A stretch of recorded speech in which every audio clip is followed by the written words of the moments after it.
Pimpinan DPR merespons gugatan uji materi soal penghapusan pensiun seumur hidup anggota DPR yang dilayangkan ke Mahkamah Konstitusi.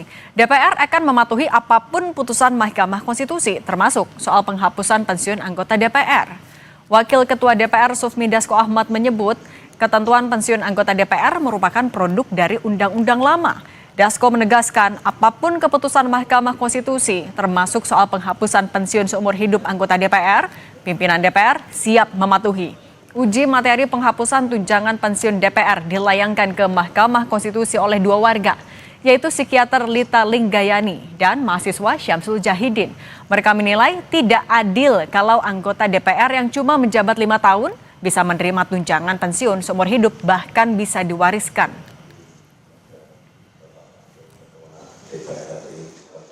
Ya sebenarnya kalau anggota DPR itu kan hanya mengikuti karena itu produk undang-undang yang sudah ada sejak beberapa waktu yang lalu.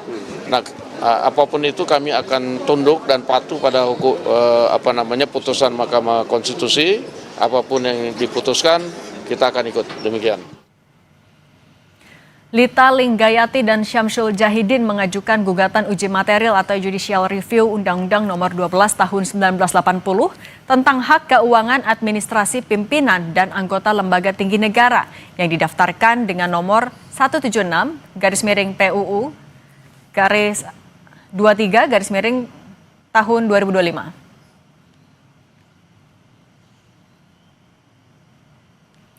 Dalam gugatan, penggugat menilai pemberian uang pensiun seumur hidup bagi anggota DPR yang hanya menjabat selama 5 tahun adalah bentuk ketidakadilan.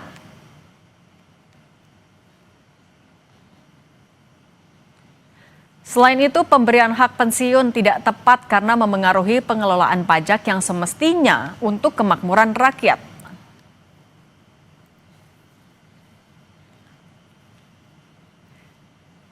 Kita bahas soal tunjangan pensiun seumur hidup DPR digugat ke MK bersama anggota Komisi 2 DPR fraksi Golkar Ahmad Irawan, peneliti Posdem Universitas Andalas Ferry Amsari, dan Direktur Eksekutif Parameter Politik Adi Prayitno. Selamat petang semuanya. Selamat malam, Mbak. Assalamualaikum. Waalaikumsalam. Saya mau ke Bang Irawan dulu. Bang Irawan, kalau kata penggugat gak rela pajaknya digunakan membayar anggota DPR yang menempati jabatan cuma 5 tahun. Nah, kalau Anda sebagai anggota DPR dan juga politisi Partai Golkar menanggapinya gimana?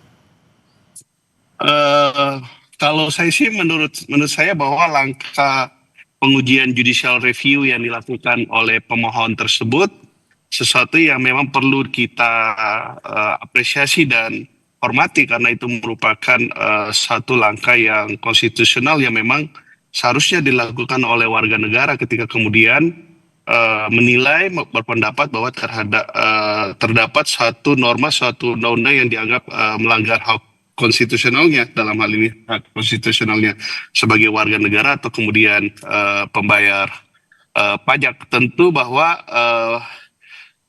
ketidakrelaan tadi itu kan menjadi satu bagian argumentasi yang disampaikan kepada Mahkamah Konstitusi, walaupun sejauh ini saya baru membaca pemberitaan terkait dengan judicial review tersebut. Saya belum membaca permohonan tersebut secara lengkap. Tetapi baik itu secara proses maupun secara substansi tentu kita hormati dan kita serahkan sepenuhnya saja kepada Mahkamah Konstitusi untuk kemudian memeriksa dan memutus perkara tersebut. Oke, tapi apapun nanti hasilnya oleh MK, tapi Anda akan menerima apa saja hasilnya, termasuk kalau memang pensiunnya akhirnya dihapuskan? Saya sendiri sih sebenarnya tidak mengetahui ya, karena saya masih sedang menjabat dan ini periode pertama saya, bahkan undang-undang tersebut ada dan lahir sebelum saya lahir gitu. Jadi undang-undang tersebut ada undang-undang tahun 1980-an ya. Tentu kita rela-rela saja, kami nggak pernah meminta, nggak pernah memaksa atau apa, tetapi yang pasti itu segala yang sudah diterapkan atau yang diatur oleh undang-undang ya sudah, itu aja yang kita jalani. Oke, kalau gitu Bung Ferry, ini kan produk lama, udah dari 1980. Ini memang sudah saatnya ada perubahan kah? Dan kalau mencermati argumentasi dari pemohon, memang ini sesuatu yang bisa diterima? Ya, pertama kalau undang-undang itu perlu direvisi, kayaknya memang iya ya, karena undang-undang itu masih tentang hak keuangan administrasi pimpinan dan anggota lembaga tinggi negara, gitu ya. Padahal peristilahan lembaga tinggi negara itu sudah tidak digunakan lagi. Sekarang istilahnya hanya lembaga negara. Tapi problematika soal keuangan itu bukan problematika Indonesia saja terkait lembaga perwakilan misalnya. Nah, perlu digagas mekanisme keuangan, tunjangan pensiun dan lain-lain itu dengan seadil-adilnya. Kalau anggota dewan tidak naik gaji atau tidak mendapatkan fasilitas tertentu, itu akan jadi problematika tersendiri sebab mereka memegang hak untuk mengelola keuangan negara, hak budgeting itu. Di beberapa negara mencoba mencontoh model Amerika ya. Kalau mereka untuk keuangan dan naik gaji itu proses penentuannya memang ditentukan oleh anggota parlemen saat ini, tetapi dampaknya akan dipakai atau dinikmati oleh anggota dewan periode berikutnya. Jadi tidak ada konflik kepentingannya. Nah, soal uang pensiun yang seumur hidup itu memang perlu dikaji ulang, ya, ditelaah ulang apakah kemudian itu layak atau tidak. Sebenarnya tentu ini bagian dari respon kekecewaan publik terhadap kinerja anggota dewan ya. Kalau kinerjanya baik, kesejahteraan terjamin, saya nggak yakin nggak ada yang ribut soal pensiun seumur hidup itu. Ini lebih karena mungkin publik antipati dengan berbagai tingkah laku dan tindakan dewan, sehingga ada upaya-upaya seperti ini. Bayangkan beberapa negara itu terkait gaji dan segala macam itu jaraknya tidak jauh dari alat ukur pendapatan warga negara terendah gitu ya, UMR dan segala macamnya itu. Ada yang 3 kali dari UMR yang didapat oleh pekerja kita. Tetapi kita kan bisa sampai 70 jaraknya ya, itu jauh sekali. 70 kali lebih besar daripada UMR, tentu saja itu menimbulkan pertanyaan kalau kemudian juga mendapatkan fasilitas pensiun seumur hidup. Tapi sekali lagi ini sebaiknya dilakukan kajian yang mendalam, apakah masih patut, pantas, bahkan mungkin kurang gitu ya, untuk memastikan kinerja anggota parlemen kita menjadi lebih baik. Saya tidak antipati dengan fasilitas yang diterima anggota dewan, tapi lebih kepada kemampuan mereka bekerja sebagaimana layaknya untuk Oke, itu ya soal kinerja tadi. Nah, kalau gitu Mas Adi, kira-kira kalau dari kacamata politik, gugatan ini bakal mendapat atau dikehendaki oleh semua fraksi nggak di DPR?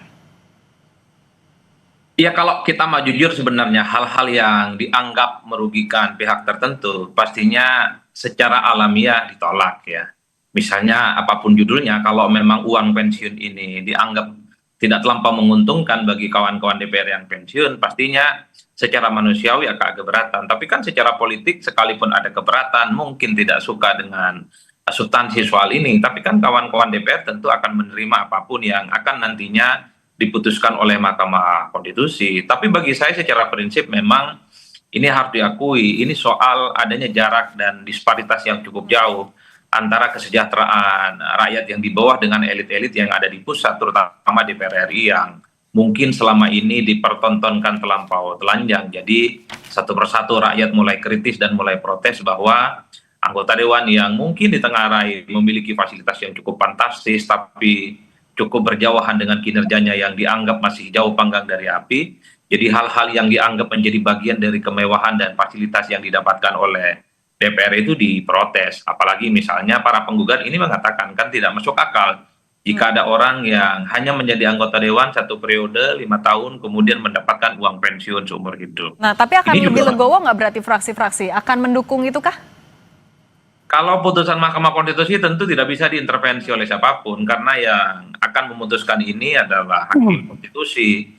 Dan seperti kita tahu setiap putusan Mahkamah Konstitusi itu kan sifatnya final and binding ya, tidak bisa ditolak dan memang harus dilaksanakan. Tapi bagi saya secara prinsip begini, satu hal bahwa masyarakat kita itu makin kritis. Jadi jika ada undang-undang yang dianggap memberikan kemewahan, dia itu bisa menimbulkan kontroversi yang dianggap melukai perasaan rakyat, maka Mahkamah Konstitusi itu dianggap sebagai elemen penting untuk memperjuangkan keadilan itu. Tentu di kemudian hari kita berharap hal-hal yang sifatnya fasilitas fantastis bukan hanya mengarah kepada anggota dewan. Bukankah begitu banyak pejabat-pejabat publik di negara ini mungkin tidak terdeteksi, tapi juga mendapatkan fasilitas yang mewah, kinerjanya tidak bisa dipertanggungjawabkan, dan itu cukup membebani. Dan itu juga jadi poin yang dikritisi. Nah, kalau Bung Ferry, kalau melihat argumennya yang disampaikan ini, misalnya katanya bertentangan dengan prinsip keadilan, persamaan di hadapan hukum, mengabaikan hak atas penggunaan pajak untuk kemakmuran rakyat, dan argumen lain, apakah MK bakal mengabulkan ini? Ya, tentu MK tidak segampang itu ya untuk mengabulkan atau tidak mengabulkan suatu permohonan. Perlu dilihat juga apa maksud asli pemberian gaji atau uang pensiun seumur hidup itu. MK biasanya mengenal istilah original intent, yang maksud asli, mereka akan telaah itu. Nah, kalau dilihat ya, disandingkan argumentasi itu dengan kondisi kekinian, lalu juga kebutuhan anggaran dan segala macam, ya bukan tidak mungkin ya akan dikabulkan oleh Mahkamah Konstitusi karena negara sedang butuh uang kan. Tetapi kalau dilihat dampak ke depannya agar anggota DPR itu bekerja serius dalam pembentukan undang-undang, agar mereka tidak disogok dan segala macam, tentu mereka perlu ada jaminan kehidupan di masa depan. Megang pola keuangan negara tetapi mereka sendiri tidak mampu sejahtera, itu kan juga janggal bagi saya. Nah, kalau gitu Bang Irawan, nah dengan kalau tadi poinnya adalah ada disparitas ini buat jadi bekal apa yang menjadi kegelisahan juga dari penggugat. Nah, Anda melihatnya artinya gimana? Hitung-hitungan yang tepat untuk pensiun ini memang dihilangkan saja untuk mengembalikan kepercayaan publik atau seperti apa? Singkat saja. Saya sih tidak memahami apa yang kemudian yang dimaksud Mbak sebagai satu hitung-hitungan.